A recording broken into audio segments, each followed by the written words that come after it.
Greetings, Fright fans, and welcome to day 17 of our Halloween countdown here.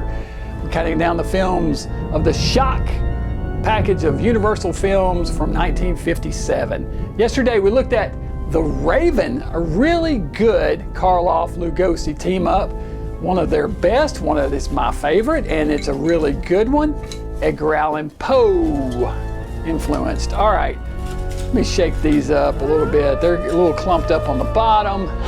Reach down in there, see what we're going to look at tonight. All right, tonight we're going to look at another mad scientist film. This is The Strange Case of Dr. RX.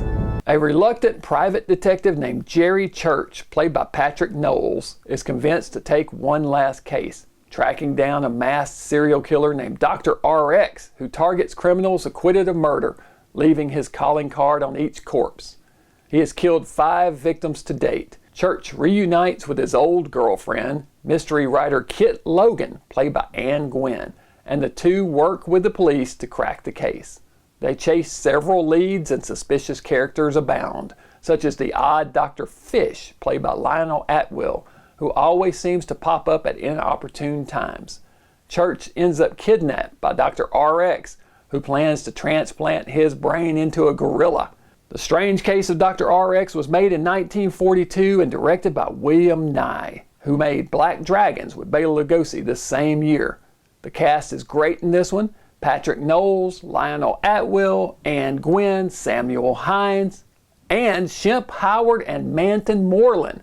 Seeing those two comic legends together is the highlight of the film. Overall, this is a mediocre whodunit, but it's still got enough production value and star power to make it worth watching. All right, The Strange Case of Dr. RX. You know, it's probably a better title than it is a movie. It's a great title, Dr. RX, The Strange Case of Dr. RX.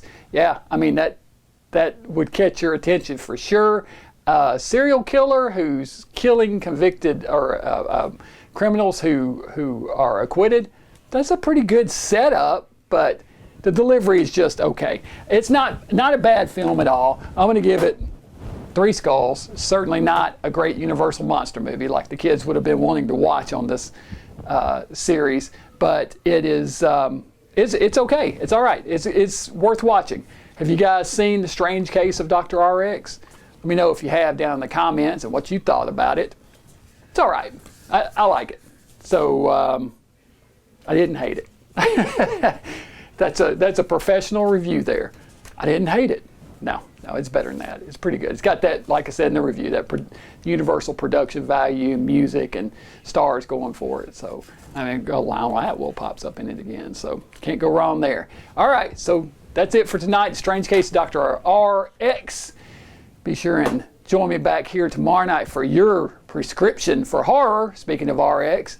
And until then, stay mad. In other words, I'm going to transfer your brain.